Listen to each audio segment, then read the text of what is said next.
आधी हकीकत आधा फसाना। हिंदू पुराणों में भगवान गणेश को एक दंत भी कहा गया है। यह भी लिखा गया है कि भगवान परशुराम के साथ हुए भीषण युद्ध में गणपति का एक दांत टूट गया था। पुराणों के मुताबिक वो युद्ध दंडकारण्य के घने जंगलों में हुआ। उसी कहानी की तलाश में हमारी टीम भी दंडकारण्य के जंगलों में पहुंची। वहां यह पता चला कि वो युद्ध भूमि आज भी मौजूद है। सिर्फ मौजूद ही नहीं, उस जगह पर कुछ ऐसी निशानियां भी मिलती हैं जिन्हें उस युद्ध का गवाह बताया जाता है। गणपति से जुड़ी हमारी दूसरी कहानी और भी दिलचस्प है। यह कहानी है देश में गणपति के सबसे रहस्यमयी दरबार से। वो इसलिए क्योंकि इस दरबार में भगवान गणेश की प्रतिमा का आकार रोज बढ़ रहा है। तो चलिए आज देखते हैं गणपति की वो अद्भुत दंत कथाएं।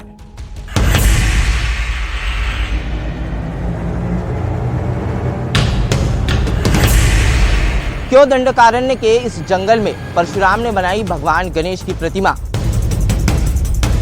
दुनिया का वो चमत्कार लाने वाले हैं जो लॉजिक से परे है, साइंस से परे है।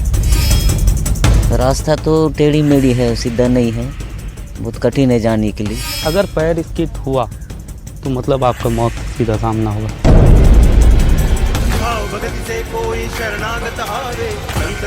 मूर्ति दिखाने की कोशिश करूंगा ताकि आपको अंदाजा हो सके कि ये किस तरह से है और किस तरह से बढ़ती है।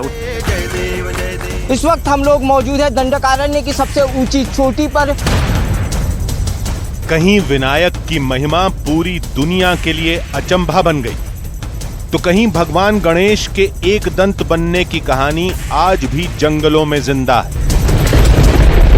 आधी हकीकत आधा फसाना में आज वो देखिए जो इससे पहले किसी टीवी कैमरे में नहीं दिखाया गया। अद्भुत, अविश्वसनीय और अकल्पनीय। अब मैं आपको जो मंजर दिखाने वाला हूँ, यह मंजर देखकर आपके मुंह से यही शब्द निकल पड़ेंगे। गणपति की पहली कहानी पुराणों की सबसे दिलचस्प कथा से जुड़ी है, जिसमें कहा गया कि गजानन का एक दांत भगवान परशुराम से युद्ध के दौरान टूटा था। देश के सबसे घने जंगल के बीच करीब 4000 फीट की ऊंचाई पर पहाड़ों के कुछ दुर्गम रास्तों से गुजरकर आज हम तलाशने वाले हैं गणपति और परशुराम की वो अनदेखी युद्ध भूमि, जहां कहा जाता है कि भगवान गणेश के उस टूटे हुए दांत के अंश आज भी गवाह बनकर मौजूद हैं। जो स्वयंभू मूर्ति है उसके बारे में कहा जाता है कि वो ना जाने कितने सालों से, कितने हजारों सालों से वो यहाँ पर मौजूद है।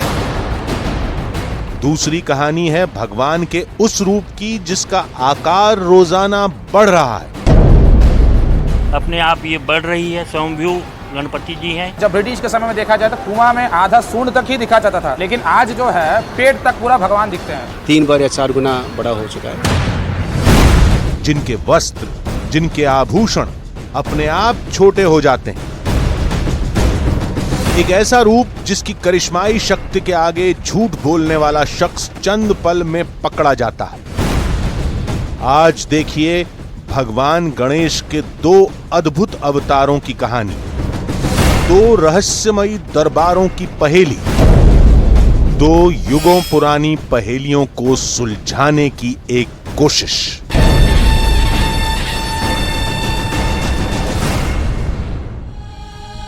आज के शो का श्री गणेश हम गजानन की सबसे अद्भुत कहानी से करते हैं, यानी एक ऐसी जगह जिसे पुराणों में भगवान परशुराम और गणेश की युद्ध भूमि कहा गया।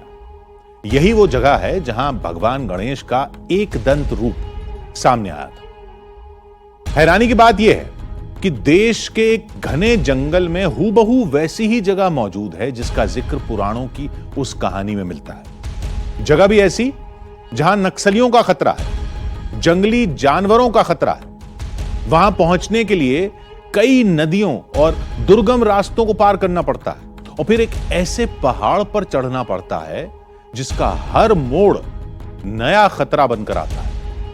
पूरे दिन की मशक्कत के बाद हमारी टीम मंजिल तक पहुंचने में कामयाब रहे। जब हम वहां पहुंचे तो कुछ ऐसी तस्वीरें वहां सामने थी जो आज तक किसी टीवी कैमरे में कैद नहीं हुई।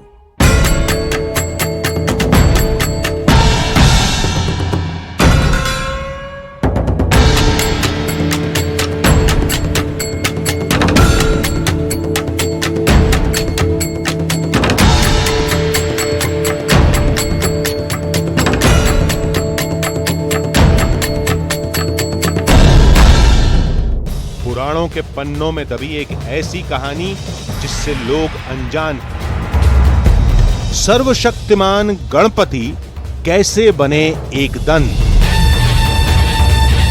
विघ्नहर्ता के एक दांत को परशुराम ने क्यों तोड़ा।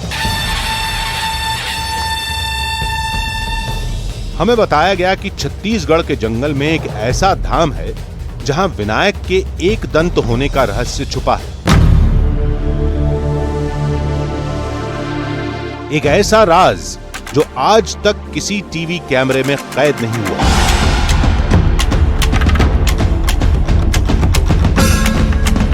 क्योंकि गणेश का वो धाम इंसानी बस्ती से कोसों दूर समुद्र तल से करीब 4000 फीट ऊपर है।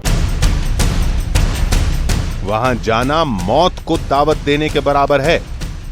गणेश पुराण से पता चला कि छत्तीसगढ़ के जंगलों में एक ऐसा ही मंदिर है जो ढोलकल नाम के पहाड़ पर है।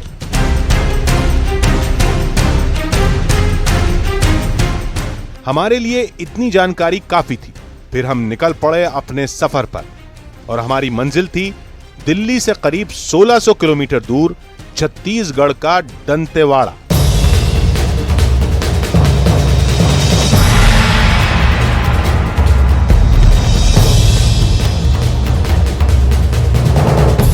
गणेश पुराण में इस बात का भी जिक्र है कि उस अद्भुत मंदिर की न छत है न दीवार।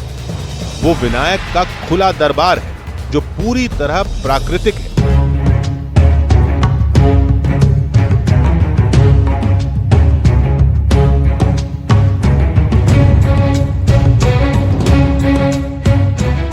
सफर के दौरान हमें लंबोदर की एक लीला के बारे में पता चला जो उनके एक दंत होने से जुड़ी है।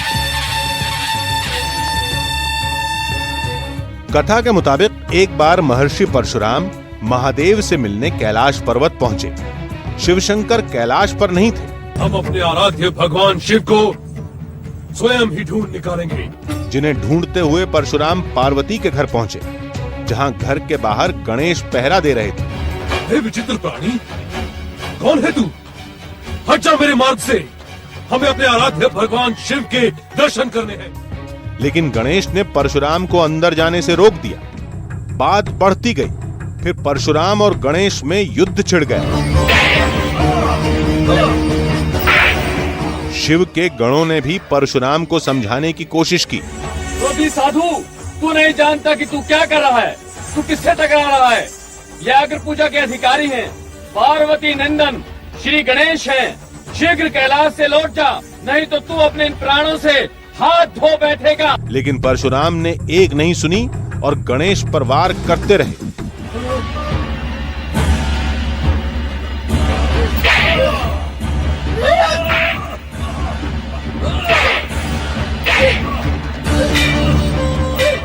लेकिन युद्ध में गजानन परशुराम पर भारी पड़ने लगे।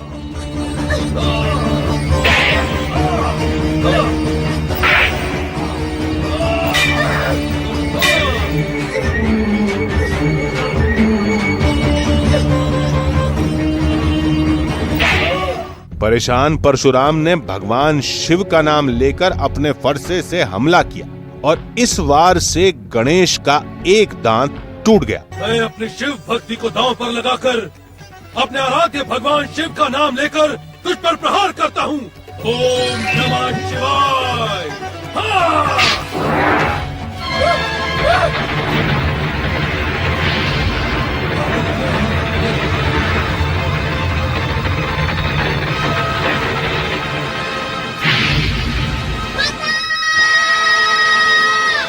बाल गणेश की आवाज सुनकर शिव और पार्वती बाहर निकले।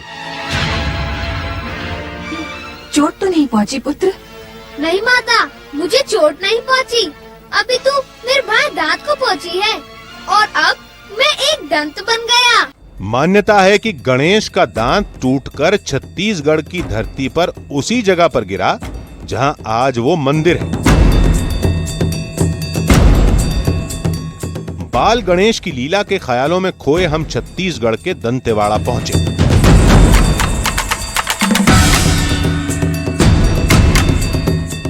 देश की राजधानी दिल्ली से 1600 किलोमीटर दूर छत्तीसगढ़ में दंडकारण्य के जिस जंगल में लाल आतंक का खौफ बसा है, क्या दंडकारण्य के उसी जंगल में स्थापित है भगवान गणेश की एक ऐसी प्रतिमा जिसे खुद धरती से क्षत्रियों को विहीन करने वाले परशुराम ने बनाया था? क्यों दंडकारण्य के इस जंगल में परशुराम ने बनाई भगवान गणेश की प्रतिमा? क्या है दंडकारण्य के इस जंगल में परशुराम और भगवान गणेश के बीच हुए युद्ध का सच? कहाँ है दंडकारण्य के इस जंगल में ढोलकल गणेश की चमत्कारिक प्रतिमा? इन सारे सवालों के जवाब जानने के लिए हमें लाल आतंक के साम्राज्य वाले दंडकारण्य के इस जंगल का दुर्गम सफर तय करना होगा।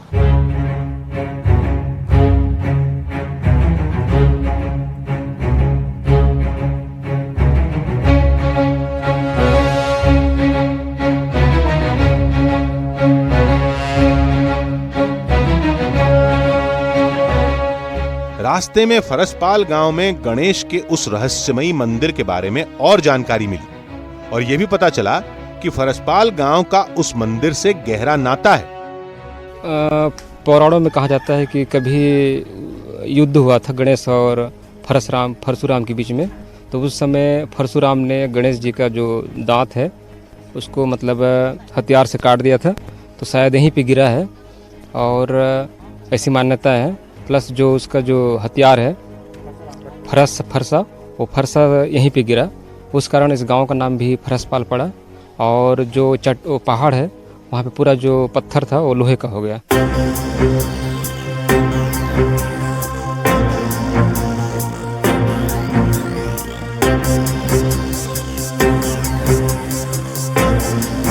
यानी हम सही रास्ते पर थे, लेकिन मंजिल अभी दूर थी। ढोलकल पहाड़ पर बने गणेश के उस रहस्यमय मंदिर का रास्ता आसान नहीं था। और तो यहाँ से बहुत दूर है और घने जंगलों को पार करके फिर उसमें एक जंगल है, उसके 300 ज्यादा ही फीट पहाड़ी में चट्टान में है विराजमान, मतलब वहाँ बैठा है, मतलब पहले से बिठाया हुआ है गणेश मूर्ति है और बहुत शक्तिशाली भी है। जाने का तो रास्ता बहुत कठिन है, एक पहाड़ पार करना है, उसके बाद दूसरे पहाड़ के ऊपर है, पत्थर बहुत कठिन है, वहाँ पे घने जंगल है। और रास्ता कैसा है? रास्ता तो टेढ़ी मेढ़ी है, सीधा नहीं है, बहुत कठिन है जाने के लिए। चढ़ाव ऊंचा है, ऊंच नीच चढ़ाव को चढ़ के जाना पड़ता है, खतरनाक है। वहाँ ऐसी भी बालू शेर का भी डर भी लगता है, अकेला तो जा नहीं सकेंगे। हम आगे बढ़ते जा रहे थे, लेकिन इतना तय था कि आगे हमें कई बड़े खतरों से गुजरना है। फरसपाल से ढोलकल पहाड़ की तरफ बढ़े ही थे कि पहली मुसीबत से सामना हो गया। क्या हुआ, गाड़ी से आगे नहीं जा पाएगा? जंगली रास्ता है, बहुत खराब है। अच्छा, ये एक छोटी सी पगडंडी है, कच्चे रोड है, फंस जाए। ये फरसपाल गांव है और यहीं से हमें ढोलकल के लिए आगे बढ़ना था, लेकिन इस फरसपाल गांव से ढोलकल जाने के लिए मात्र एक छोटी सी पगडंडी है और इस पर गाड़ी का चलना नामुमकिन है। अब इसलिए हमें यहाँ से ढोलकल तक का सफर पैदल या फिर मोटरसाइकिल पर ही तय करना होगा। गांव वालों की मदद से मोटरसाइकिल पर सवार होकर हम अपनी मंजिल की तरफ बढ़े। कच्चे रास्तों से हम लगातार ढोलकल पहाड़ की तरफ बढ़ते जा रहे थे, लेकिन थोड़ी ही देर बाद मोटरसाइकिल का भी साथ छूट गया। सर, यहाँ पे कई पहाड़ों को पार करके जाना पड़ता है और इनके इस पहाड़ के आखिरी चोटी में गणेश जी की प्रतिमा है, जिसे ढोलकल कहा गया है। अब हमारे सामने जंगल पार करने की चुनौती थी। यहीं से शुरू होता है दंडकारण्य के जंगल में बसी गणेश प्रतिमा तक पहुंचने का सफर। दंडकारण्य के इस घने जंगल में बंदूकधारी नक्सलियों के अलावा खुखार जंगली जानवरों से भी जान का खतरा है, लेकिन ढोलकर की गणेश प्रतिमा से जुड़े सारे सवालों के जवाब पाने के लिए हमें यह खतरा मोल लेना ही होगा।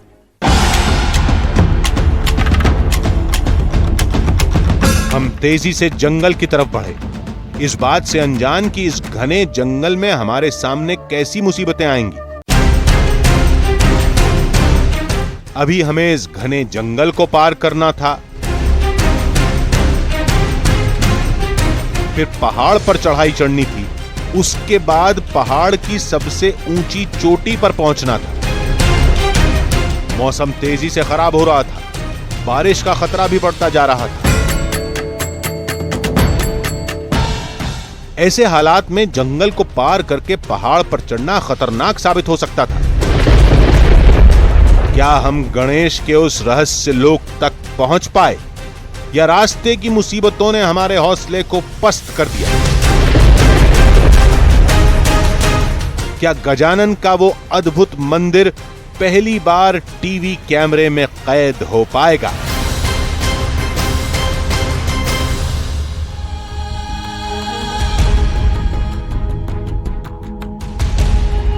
दंडकारण्य के खतरनाक जंगलों से होते हुए हमारी टीम लगातार मंजिल की तरफ बढ़ रही थी। पुराणों की उस अद्भुत कहानी के सफर में हमारी सबसे बड़ी चुनौती थी ढोलकल पहाड़, जिसके शिखर तक पहुंचना आसान काम नहीं है। न कोई सीढ़ी है, न कोई पगडंडी है।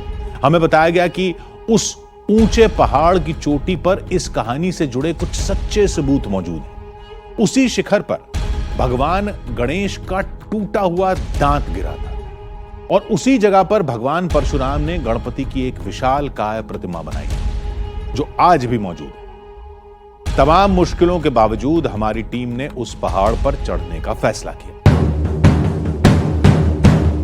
जंगल के खतरों से अनजान हम ढोलकल की गणेश प्रतिमा की तरफ बढ़ते जा रहे थे। जंगल में रास्तों को पहचानना मुश्किल होता है, सभी एक जैसे लगते हैं। कई बार लगा कि हम घूमकर उसी जगह पर आ गए जहां से थोड़ी देर पहले गुजरे थे। दंडकारण्य के इस घने जंगल में हम 2 घंटे से ज्यादा तक का सफर तय कर चुके हैं, लेकिन इस जंगल में अभी तक इंसान की कोई आवाजाही नहीं दिखाई दी। हम लोग पहाड़ की ऊंचाई से बहने वाले इस झरने के पानी का सहारा लेकर पहाड़ की सबसे ऊंची चोटी तक पहुंचने का प्रयास कर रहे हैं। झरने वाला फॉर्मूला काम कर गया और अब हम ऊपर चढ़ते जा रहे थे। हमें बताया गया कि ढोलकल की गणेश प्रतिमा तक जाने के लिए इस जंगल का कोई तय रास्ता नहीं, बस कैसे भी करके पहाड़ की सबसे ऊंची चोटी तक पहुंच जाइए। हम भी गांव वालों के इसी फॉर्मूले पर अमल करते हुए आगे बढ़ते जा रहे थे। दंडकारण्य जंगल का पौराणिक कथाओं में कई बार जिक्र हुआ। इसे भगवान परशुराम की जन्मस्थली बताया जाता है, और यह भी कहा जाता है कि भगवान राम ने भी वनवास के 10 साल इसी जंगल में काटे थे। कहा जाता है कि वनवास के दौरान श्री राम ने दंडकारण्य के इन्हीं घने जंगलों में अपना सबसे ज्यादा समय बिताया था, और रामायण में दक्षिण कौशल के नाम से दंडकारण्य के इस जंगल का उल्लेख भी है। प्राचीन मान्यता के अनुसार दंडकारण्य के इस घने जंगल में श्री राम ने भी ढोलकल के गणेश मूर्ति की पूजा की है। आगे बढ़कर हमें जंगल के अंदर पहला इंसान दिखा, जो ऊपर कहीं से आ रहा था। उससे हमने आगे के रास्ते और ढोलकल की गणेश प्रतिमा के बारे में जानने की कोशिश की। इसी क्षेत्र के एक आदिवासी गांव में रहने वाले रमलू हमें इस घने जंगल में मिले। रमलू इस जंगल में कुछ जड़ी बूटियां लेने के लिए आए थे। रमलू ने ही हमें बताया कि यहाँ से ढोलकल पहुँचने के लिए 5 से 6 घंटों तक का दुर्गम सफर हमें और तय करना होगा। कितने यहाँ से ढोलकल कितना है रमलू? ये अभी यहाँ से 5-6 किलोमीटर है। 5 किलोमीटर और आएगा। कितना है और ये जाने एक 5-6 घंटा लगेगा यहाँ सफर करने के लिए। आपके हाथ में एक पत्थर है, आप बता रहे हैं कि ये लोहे का पत्थर है, और इस जंगल में हर जगह ये लोहे का पत्थर पाया जाता है। बड़ा बड़ा है सर, ये लोहे का पत्थर है। ये जो दिखा रहा है वो बड़ा बड़ा है सब। ये पहाड़ी में पूरा लोहा ही है, पूरा पहाड़ियों में लोहा। जी। किस लिए ले जा रहे हैं आप ये ऐसी काम आता है बोल के ले जा रहे हैं। किस काम आता है ये पत्थर? ये चमड़ी चीन लगाने के लिए। अच्छा जी। चमड़ी की जो बीमारी हो जाती है, हाँ चमड़ी की बीमारी हो जाती है तो वो करने के लिए ले जा रहे हैं। रमलू से मालूम चला कि इस जंगल में मुसीबत केवल मौसम ही नहीं, इसके अलावा एक और सबसे बड़ा खतरा भी है। कौन कौन से जानवर है इस जंगल में? भालू माने, शेर है, चीतर है, सब है सर इसमें। तो फिर ढोलकल की पहाड़ियों तक कैसा पहुंचा जाए? ऐसे ही चुपचाप जाते हैं सर, कुछ उनको छेड़छाड़ करने से आके हमला करते हैं सर। हमने रमलू की बात गांठ बांध ली और दंडकारण्य के इस जंगल में आगे बढ़ते रहे। ये पूरा इलाका नक्सल प्रभावित है और आए दिन नक्सलियों के हमले होते रहते हैं। पूरी यात्रा के दौरान हमें यह खतरा लगातार सताता रहा। दंडकारण्य के घने जंगल में कई दुर्गम रास्तों और पहाड़ों को पार करने के बाद हम पहुंचे हैं करीब 2000 फीट की ऊंचाई पर इस घनघोर जंगल में, और इसी घनघोर जंगल में बसता है लाल आतंक का साम्राज्य। हो सकता है कि हमारे यहाँ आने की खबर हमारे पहुंचने से पहले ही नक्सलियों तक पहुंच गई हो और इसी की वजह से उन्होंने अभी तक कोई मूवमेंट नहीं की है। और लाल आतंक के इसी साम्राज्य से होकर हमें ढोलकल की गणेश मूर्ति का राज जानने के लिए हमारी मंजिल की तरफ आगे बढ़ना है। मौसम की मार और नक्सली हमले के खौफ ने हमारे कदमों को रोकने की कोशिश की, लेकिन हम तो कुछ और ही ठान कर आए थे। कुछ ही दूरी पर हमें खतरे का एक निशान मिला, जिसके बारे में पीछे रमलू ने भी हमें आगाह किया था। छत्तीसगढ़ के इस घने जंगलों में नक्सलियों के अलावा जंगली जानवरों का भी बड़ा खतरा है। कल ही इन घने जंगलों में धुआंधार बारिश हुई थी और उस धुआंधार बारिश के बाद इसी जगह से एक बड़ा भालू जो है वो यहाँ से गुजरा था। भालू के पंजे के निशान यहाँ पर साफ दिखाई दे रहे हैं। भालू के पंजे का एक ये निशान रहा और उसके बाद भालू के पंजे का एक दूसरा निशान जो है हम साफ देख सकते हैं। इस जंगल में चप्पे चप्पे पर नक्सलियों और जानवरों से मौत का डर है, लेकिन इसके बावजूद परशुराम और गणेश की इस पौराणिक कथा की हकीकत जानने हमें इस जंगल में आगे बढ़ना ही होगा।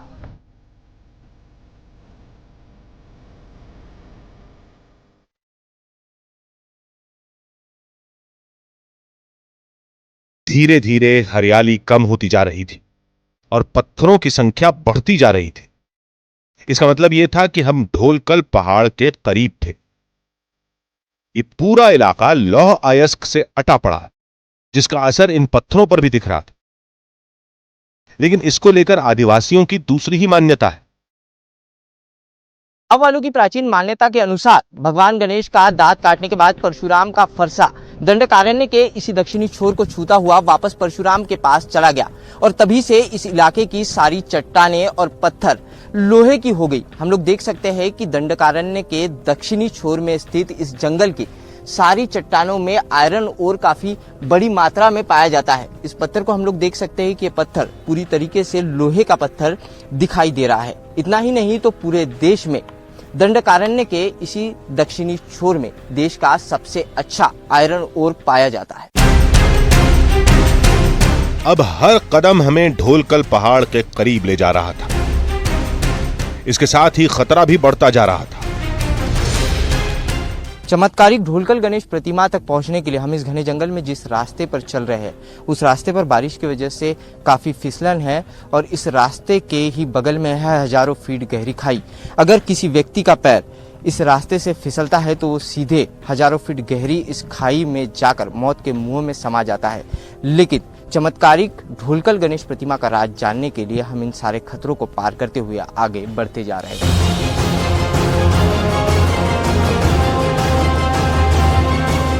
और आखिरकार हम जंगल के उस हिस्से में पहुंचने में कामयाब हो गए जहां से ढोलकल पहाड़ शुरू होता है।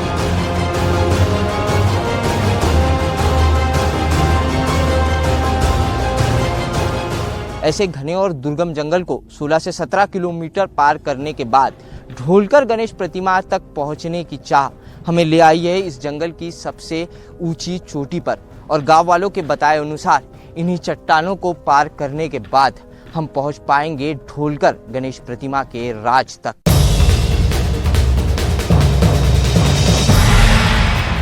अब हमारा असली इम्तिहान यहीं से शुरू हुआ। एक एक पत्थर पर संभल कर कदम रखना था, नहीं तो एक छोटी सी चूक और जिंदगी खत्म। यह हमारी अंतिम चढ़ाई थी। इसके बाद हम पहाड़ की ऊंची चोटी पर पहुंचने ही वाले थे। इस ऊंची चोटी से पूरे दंडकारण्य का इलाका साफ साफ दिख रहा था। अब यहां से गणेश की उस रहस्यमयी प्रतिमा का रास्ता साफ दिखने लगा था कि एक अनजानी मुसीबत ने हमें कुछ देर और रोक दिया।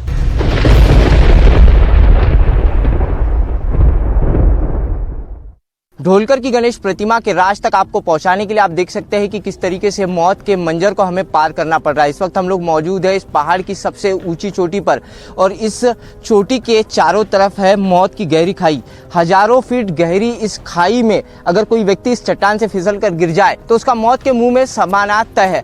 आप लोग देख सकते हैं कि बारिश भी इस वक्त यहाँ पर शुरू हो चुकी है और हमारे पास सर झुकाने की भी जगह नहीं है, लेकिन कैमरे को सुरक्षित बचाने के लिए हमें इन चट्टानों को तुरंत पार करते हुए सुरक्षित सफर तय करना होगा। इस कैमरे को सुरक्षित जगह पर रखना होगा, वरना ढोलकर के इस गणेश प्रतिमा का राज आप तक कभी नहीं पहुंच पाएगा।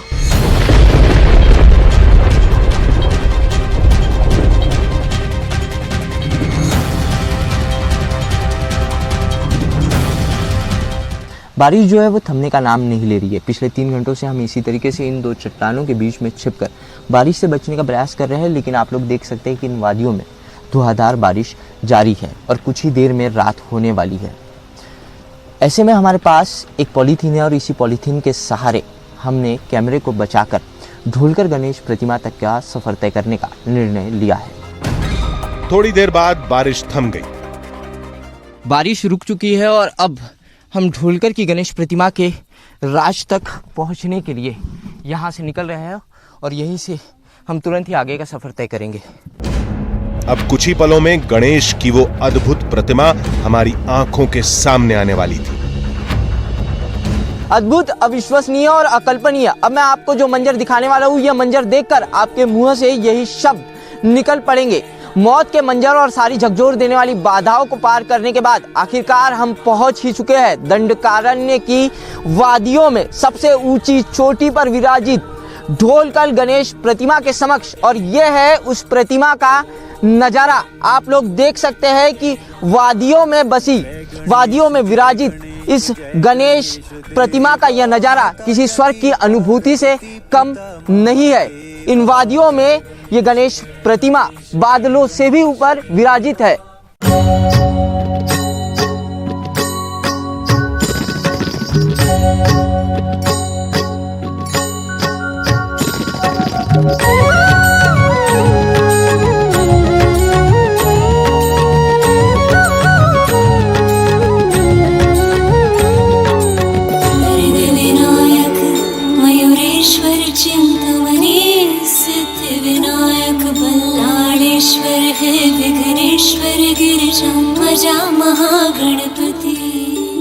वाकई भगवान गणेश की ये प्रतिमा अद्भुत है।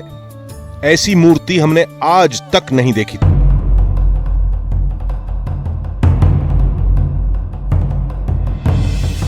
करीब 4000 फीट की ऊंचाई पर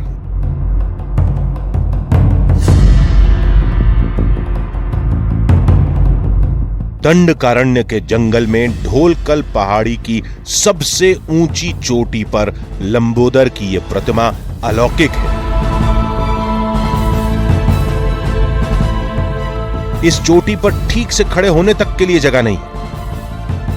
ऐसी जगह पर इस भारी भरकम मूर्ति को देखकर हैरानी होती है।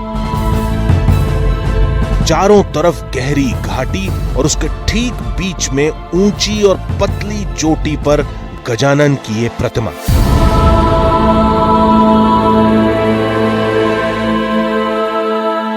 मान्यता के मुताबिक जब परशुराम ने फरसे से गणेश का दांत तोड़ा तो टूटा हुआ दांत इसी जगह पर गिरा था। कहा जाता है कि गणपति के दांत तोड़ने के पश्चाताप में भगवान परशुराम ने इस जगह पर प्रतिमा को अपने हाथों से गढ़ा था। लेकिन अब भी यह अद्भुत मूरत हमसे दूर थी। सबसे खतरनाक सफर तो अभी बाकी था।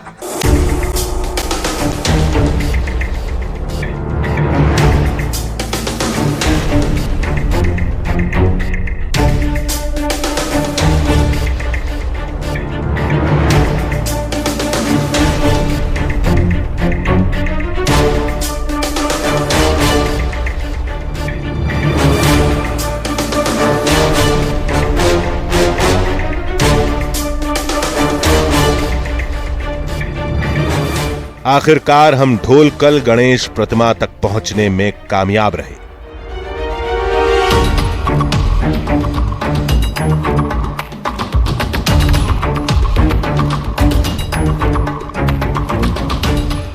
हम जिस देश में रहते हैं वो देश है पौराणिक और काल्पनिक कथाओं का देश, और इस ढोलकल गणेश प्रतिमा को लेकर भी ऐसी एक पौराणिक और काल्पनिक कहानी है। इस मूर्ति के ढोलाकार होने की वजह से इस गणेश प्रतिमा का नाम पड़ा ढोलकल गणेश प्रतिमा। लेकिन इसकी सबसे बड़ी मान्यता यह है कि यह मूर्ति परशुराम ने बनाई है।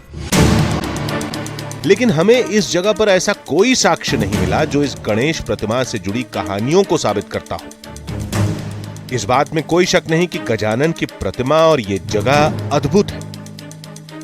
ये प्रतिमा साधारण नहीं है, भव्य है, बहुत सुंदर है। अगर आप उसको देखें तो अन्य गणेश प्रतिमाओं के से अलग इस प्रतिमा को देखने में आपको एक सम्मोहन सा महसूस होगा कि सुंदर मुकुट है, एक मतलब जो आकृति है वो भी बड़ी भव्य है। और इसको मतलब इसके पिछले कुछ दिनों पहले पुरातत्व विभाग ने इस प्रतिमा को ठीक से जोड़ा है और बनाया है। लेकिन इससे उस कहानी की पुष्टि नहीं होती जो ढोलकल गणेश को लेकर लोगों ने सुनाई थी। लेकिन इसे महज कथा मानकर खारिज भी नहीं किया जा सकता। जो घटना कहती है कि दोनों के बीच युद्ध हुआ और युद्ध होने के बाद फरसे से गणेश का एक दांत कट गया। दक्षिण बस्तर में अधिकतर प्रतिमा, इस जो प्रतिमा है गणेश की ढोलकल प्रतिमा, उसमें आप देखें कुछ विशेषताएं हैं। पहला, जनेऊ जो है साकल के आकार का है, और दूसरा हाथ में दांत है। एक हाथ में उन्होंने दांत पकड़ा हुआ है। कुछ ऐसी बातें हैं जिन पर गौर करना भी जरूरी है। इस ढोलकल गणेश प्रतिमा का जिक्र पुराणों में कैसे मिलता है और पुराणों से जुड़ी हर कथा के तार दंतेवाड़ा की इस जगह से कैसे जुड़ते हैं। और सबसे अहम बात, इंसानी बस्ती से सैकड़ों मील दूर जमीन से 4000 फीट की ऊंचाई पर इतनी पतली चोटी पर, जहां आज भी पहुंचना खतरे से खाली नहीं, ऐसी जगह पर गणेश की इतनी बड़ी प्रतिमा कैसे पहुंची।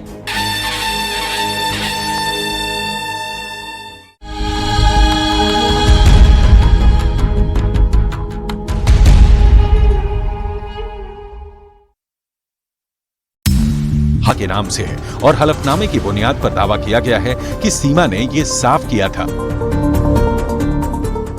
उनके पिता किसी और से शादी कराना चाहते थे। उन्होंने गुलाम हैदर से शादी के लिए अपना घर छोड़ा। गुलाम हैदर से अपनी मर्जी से शादी की। बिना किसी डर या दबाव में उन्होंने गुलाम से शादी की और अपनी मर्जी से अपने पिता का घर छोड़ा। पति की बात कर रही हैं आप, आपने उनसे भी तो प्यार करके शादी नहीं की? सर, ये झूठ है। ये झूठ है, सरासर झूठ है। कभी मैंने उनसे प्यार करके शादी नहीं करी, ना वो कभी उन्होंने मुझे इस तरह रखा भी। सही सर, बाकी देने लेने की बात है तो वो देते थे, शुरू में मुझे बिल्कुल देते थे सर, पर हमारी प्यार की शादी नहीं थी।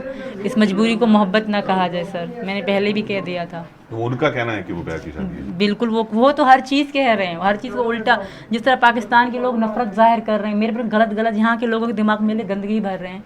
क्या वो सच हो सकता है सर? एक लड़की कह सीमा के हज़ारों दोस्त थे, क्या ये सच हो सकता है सर? एक औरत के हज़ारों दोस्त बन सकते हैं सर? वो भी जिस 4 बच्चों की माँ हो, जो घर में रहती हो, जो बचपन जिसका गांव में और बाद में शहर में हो। तो ऐसा हमारे यहाँ ऐसा नहीं। हम बलोच कबीले से हैं सर, आपको बलोच पता होगा। तो ऐसा कुछ भी नहीं था, खाली ऐसे ही बोल रहे हैं। सच क्या है? क्या सीमा ने अपना घर छोड़कर गुलाम हैदर से लव मैरिज की थी? सीमा की पहली शादी का रहस्य क्या है? सीमा जो कह रही हैं वो सच है या फिर वो सच है जो गुलाम हैदर कह रहे हैं? या वो हलफनामा सच है जिसमें सीमा ने हैदर को अपना प्यार करार दिया? अब भले ही सीमा की पहली शादी का सच कुछ भी हो, लेकिन एक सच सीमा की जुबानी जाहिर है, और वो सच ये है कि सीमा हैदर अब पाकिस्तान वापस नहीं जाना चाहती।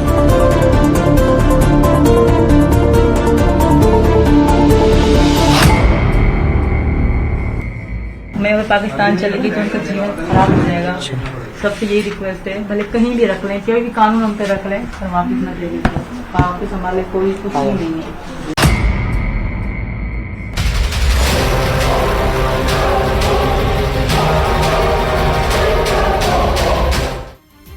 नेपाल के अधिकारी ने दावा किया कि सीमा हैदर को जासूसी मदद देकर नेपाल भारत बॉर्डर को पार कराया गया। सीमा हैदर के बारे में हमें बस जो सिटी बस सर्विस के ज़रिए पता चला कि उसने अपनी आइडेंटिटी हिंदुस्तानी बताई और उस आइडेंटिटी के आधार पर वो भारत में दाखिल हो गई।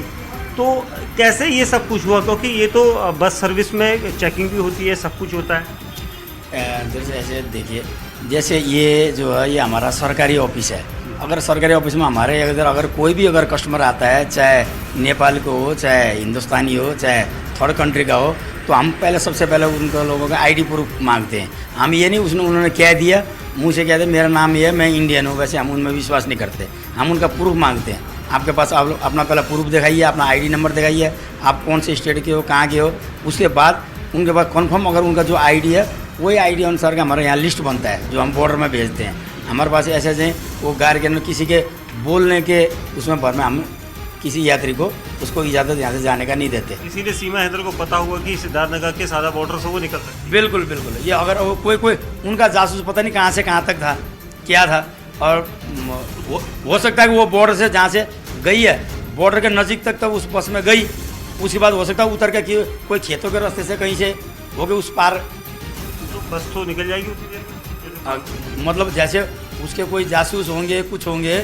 आपको जैसे मान लीजिए कि किसी ने बोला होगा, उनके पास वो फ़ोन भी होगा, तो क्या कहते हैं, चलो बॉर्डर आने वाला है, तुम यहाँ से उतर जाओ, उतर के हम इस जगह में खड़े हैं, उस रास्ते से आ जाओ। मतलब ये मानते हैं आप भी किसी एजेंडे से पार करा दें, वो भी हो सकता है।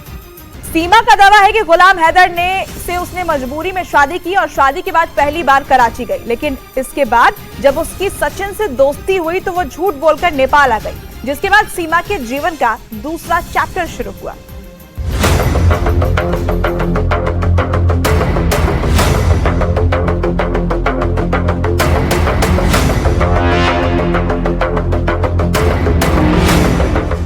सीमा हैदर और सचिन मीणा की कहानी में नेपाल एक अहम चैप्टर है।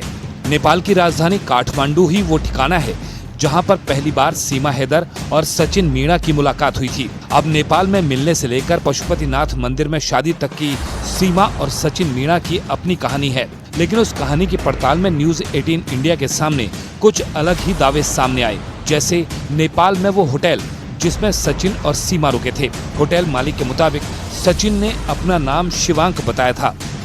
में आए थे मैडम, सॉरी मार्च में। वो लोग सुबह शाम को निकलते थे मैडम, दिन भर रूम में रहते थे और सुबह और शाम को थोड़ा वो लोग बाहर निकलते थे। तो ज्यादा से ज्यादा वो लोग बाहर ही खा के आते थे, खाना पीना सब। सचिन ने कुछ नाम दिया था हमको, और उनको जब हमने न्यूज में दिखा तो उनका नाम सचिन है, हम भी थोड़ा शौक हो गया। और उनका नाम जो हम लोग ने एंट्री किया था यहाँ पर वो डेट में, यहाँ पर और कुछ नाम, जैसे पहले दिन सचिन आया था, सचिन ने एंट्री करवाया, तो दूसरे दिन फिर वो आया था उनकी जो सीमा है, सीमा दूसरे दिन आई थी। तो पशुपतिनाथ मंदिर में शायद हुई थी, और ये हमको भी उतना आइडिया नहीं है। तो मैंने जो वीडियो दिखा था जो उन्होंने सिंदूर डाले थे, वो सिंदूर यहाँ जो हमारा ये रूम का था। नेपाल के काठमांडू में ये न्यू विनायक होटल है जहां सीमा और सचिन रुके थे। होटल मालिक की सभी बातों से सचिन और सीमा का बयान मेल खाता है, लेकिन सचिन इस बात से इनकार करते हैं कि उन्होंने फेक नाम का इस्तेमाल किया था।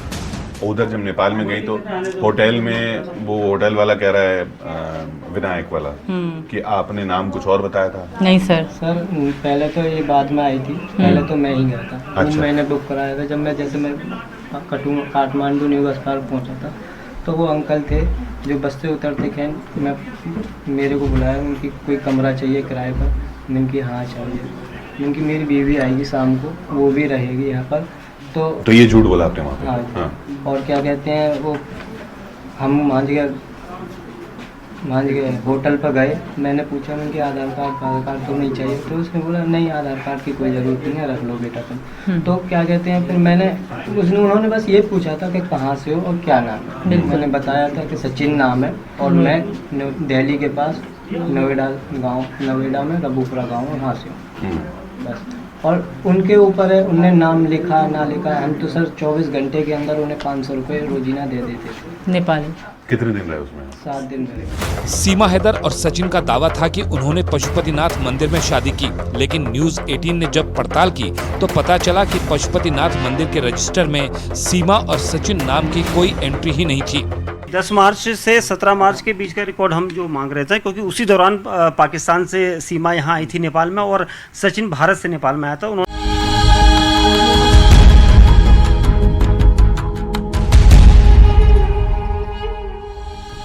ढोलकल गणेश प्रतिमा से जुड़े कई सवाल हैं, लेकिन आज तक उन सवालों का सटीक जवाब कोई नहीं दे पाया। कुछ ऐसी ही पहेली हमारी दूसरी कहानी में भी छिपी है।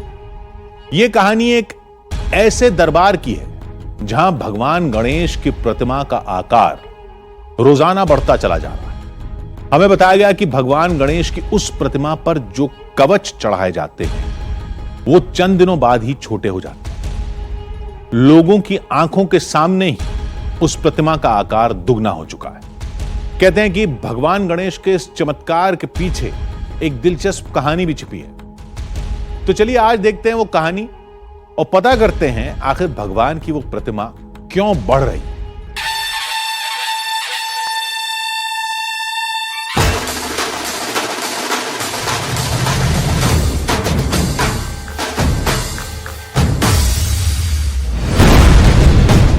क्या पत्थर की कोई मूर्ति अपने आप बढ़ सकती है?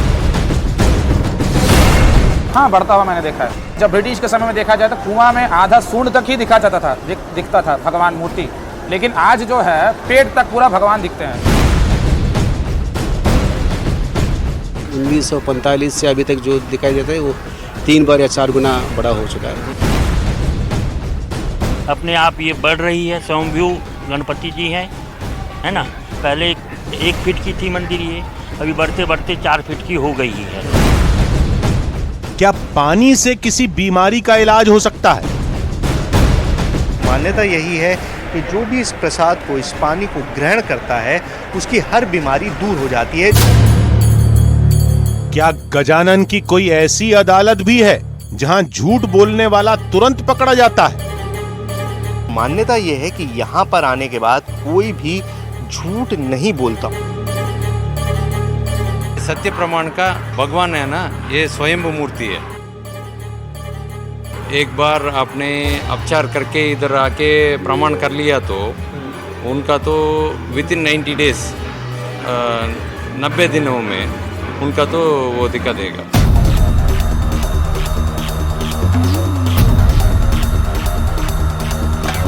विनायक का एक ऐसा दरबार जहां चमत्कार की कई कहानियां हैं, कई लीलाएं हैं और डर का साया भी है। दावा है कि उस गणेश धाम की प्रतिमा का आकार रोजाना बढ़ता है। एक पत्थर की मूर्ति जो अपने आप बढ़ रही है, वो भी हर रोज। सुनकर विश्वास नहीं होता। हमें लगा ये जरूर आंखों का कोई भ्रम होगा। भला एक मूर्ति का साइज अपने आप कैसे बढ़ सकता है? हमने इस दावे की तह तक जाने का फैसला किया और तय किया कि चमत्कार के हर दावे को खुद परखेंगे।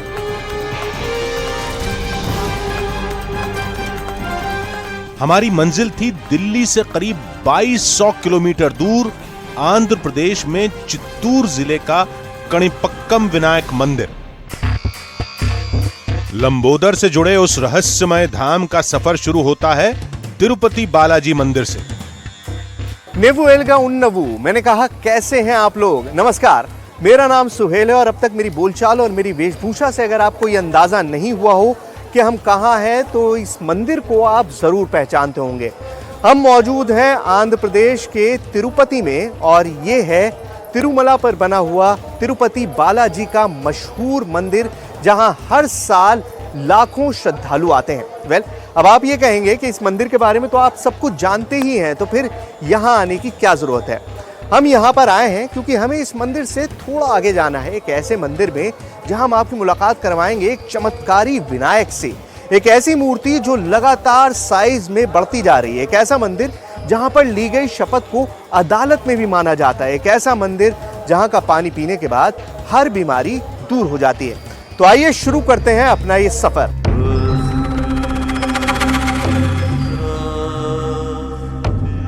तिरुपति मंदिर से कणिपक्कम मंदिर करीब 100 किलोमीटर दूर है। गणेश की वो चमत्कारिक मूर्ति उस मंदिर में कब से है, कहां से आई है, ये कोई नहीं जानता। इसलिए गणेश के उस रूप को स्वयंभू गणेश भी कहा जाता है। लेकिन मंदिर की स्थापना को लेकर एक कथा सुनने को जरूर मिलती है।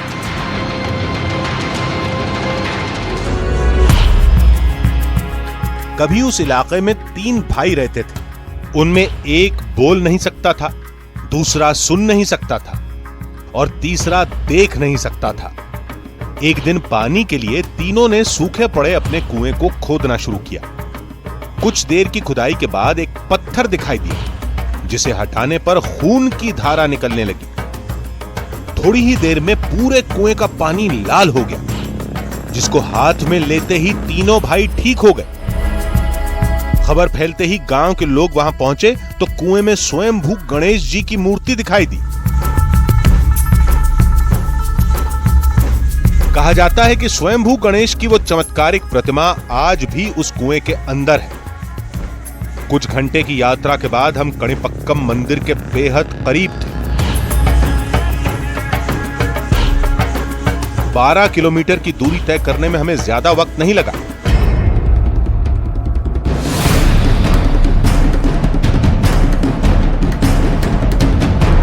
अब हम उस कणिपक्कम मंदिर के सामने थे, जिसके अंदर गणेश की वो चमत्कारिक प्रतिमा होने का दावा किया जाता है। कहा जाता है कि उसका आकार रोज बढ़ता है। मंदिर का भवन भव्य और शानदार था।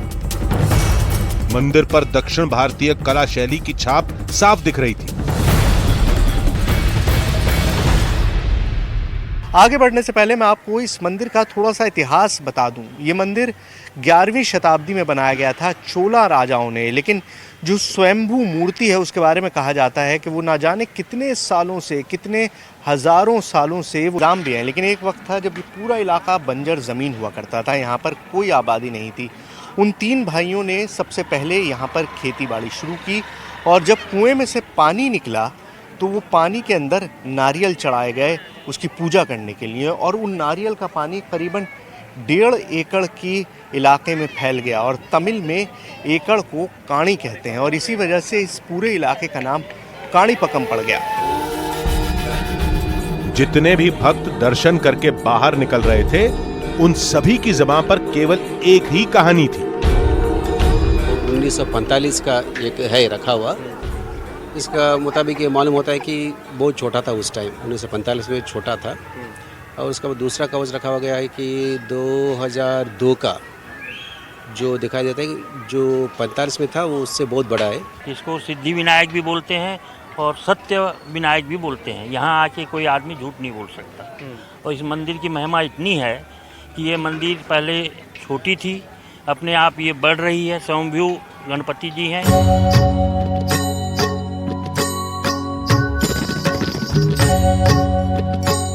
मंदिर के अंदर गणेश पूजा की रौनक बिखरी हुई थी।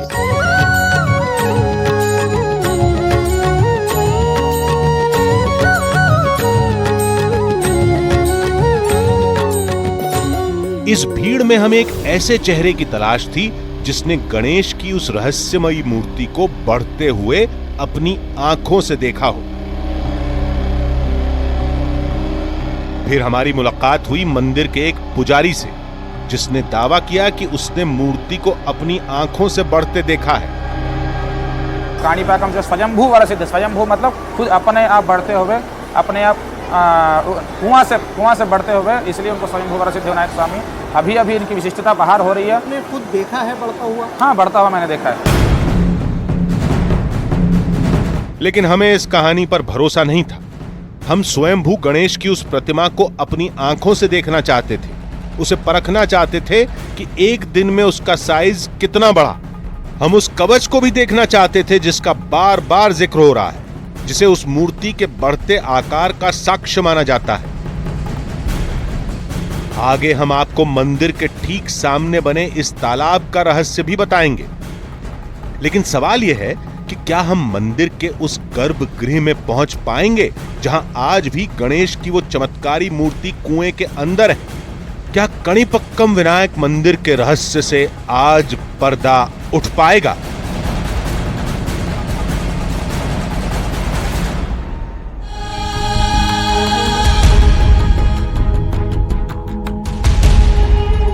भगवान का दरबार और दरबार में होने वाले चमत्कारों के दावों को हमने पहले भी कई बार देखा, लेकिन जो पहेली इस मंदिर में मिली वैसी गुत्थी से हमारा सामना पहले कभी नहीं हुआ था।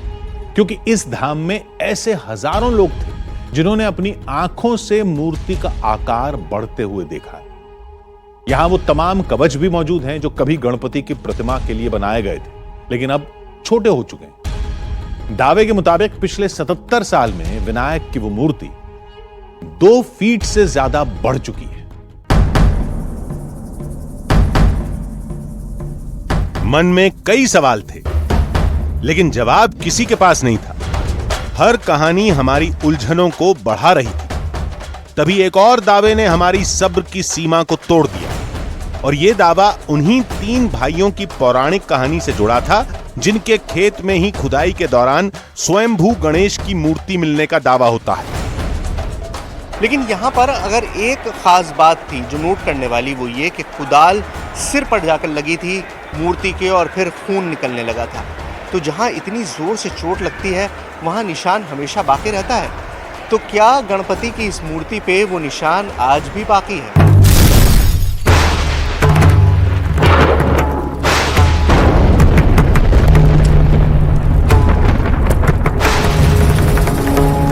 हम खुद गणपति की उस चमत्कारी मूर्ति को देखने के लिए आतुर थे। लिहाजा हमारे कदम तेजी से मंदिर के गर्भगृह की तरफ बढ़े।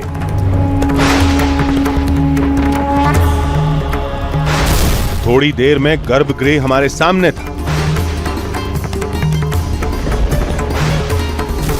लेकिन यहां पहुंचने पर पता चला कि कैमरा अंदर ले जाने के लिए इजाजत लेनी पड़ेगी। गर्भगृह के सामने भक्तों की लंबी कतार लगी थी।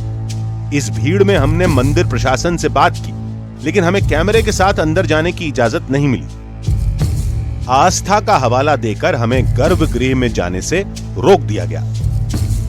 हमारी हजारों कोशिशों के बावजूद हम गर्भगृह में मंदिर के नहीं जा सकते।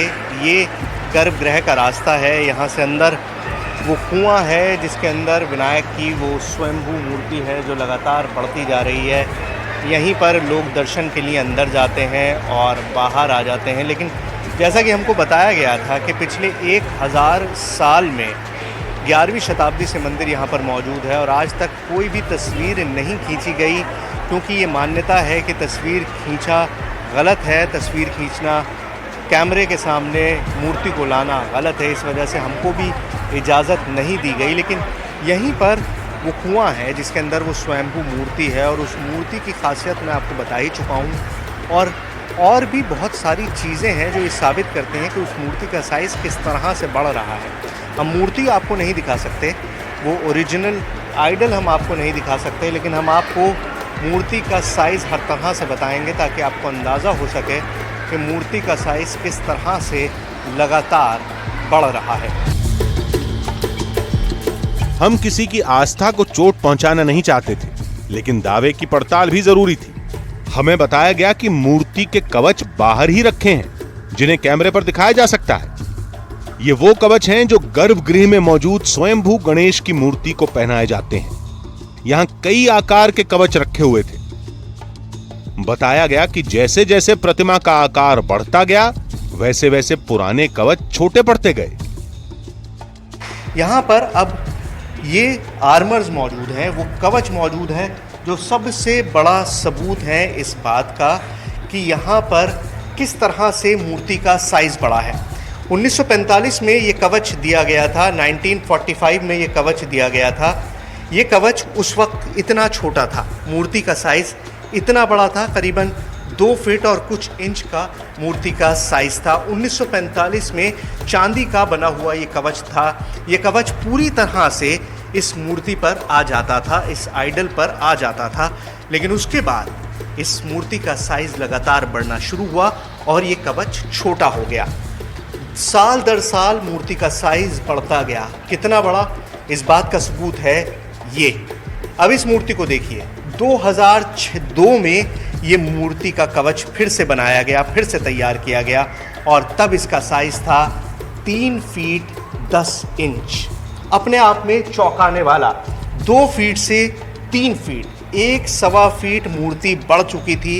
इन करीबन 50 साल के पीरियड में मूर्ति करीबन 1 से 1.5 फुट ज़्यादा ऊंची हो गई थी।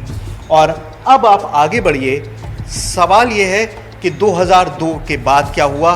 साइज और तेज़ी से बढ़ने लगा। साइज और तेज़ी से बढ़ने लगा। किस तरह से बढ़ा?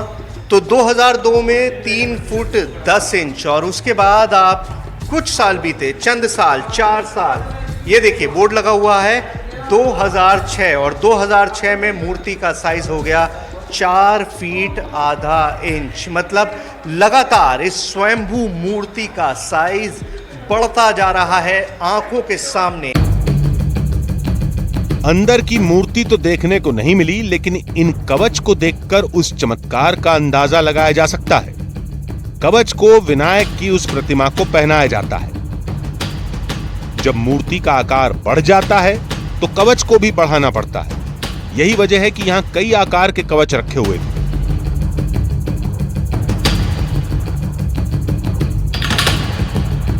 फिर हमें मालूम चला कि मंदिर के सामने तालाब के बीचों बीच गणेश की जो मूर्ति है वो गर्भगृह वाले मंदिर की ही प्रतिमूर्ति है, यानी ठीक वैसी ही मूर्ति जैसी गर्भगृह में रखी है।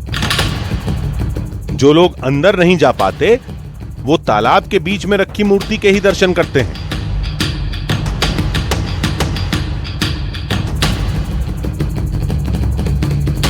सिद्धिविनायक की स्वयंभू मूर्ति तक तो हम नहीं जा सकते क्योंकि कोई कैमरा वहां पर अलाउड नहीं है, लेकिन यहाँ इस तालाब के बीचों बीच एक मूर्ति, एक रेप्लिका, डुप्लीकेट मूर्ति बनाई गई है और मैं आपको वो मूर्ति दिखाने की कोशिश करूँगा ताकि आपको अंदाज़ा हो सके कि ये किस तरह से है और किस तरह से बढ़ती है। उसके लिए हमको पानी में चल के जाना पड़ेगा, कोई दूसरा रास्ता नहीं है। कोशिश करते हैं, चलिए।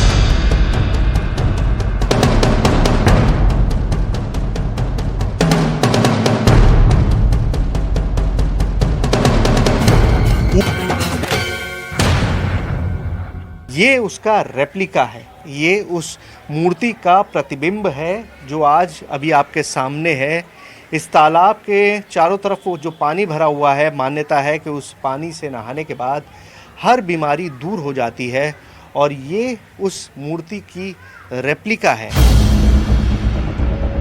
ये मूर्ति हूबहू गर्भगृह वाली प्रतिमा जैसी ही है जिसका आकार बढ़ने का दावा किया जाता है। उस चमत्कारी मूर्ति को हम कैमरे में कैद तो नहीं कर पाए, लेकिन हमने उसे देखा था। रंग रूप और आकार में तालाब के बीच रखी ये मूर्ति बिल्कुल वैसी ही थी, लेकिन आकार बढ़ने के चमत्कार का दावा तो अंदर वाली मूर्ति के साथ ही है।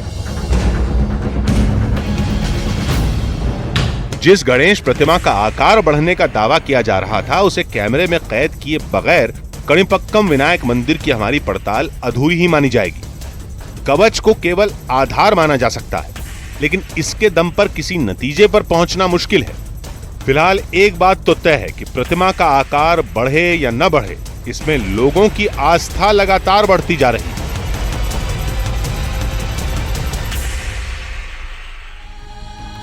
भक्ति भाव के साथ देखें तो किसी पत्थर की प्रतिमा का आकार बढ़ना वाकई हैरानी की बात है। भगवान गणेश के इस मंदिर में भी लोग इसी हैरानी को चमत्कार का नाम देते हैं। हालांकि विज्ञान का कहना है कि पत्थर का आकार बदलना भी एक वैज्ञानिक घटना है, लेकिन जब बात आस्था की हो तो तर्कों की क्या मजाल। भगवान के इस दरबार में लोगों की गहरी आस्था है। यह आस्था किसी को नुकसान भी नहीं पहुंचाती, इसलिए बेहतर यह होगा कि लोगों की आस्था बरकरार रहे। तो अगले हफ्ते फिर मिलेंगे एक नई कहानी के साथ, जिसमें थोड़ा सच होगा, थोड़ा बहाना, आधी हकीकत, आधा फसाना।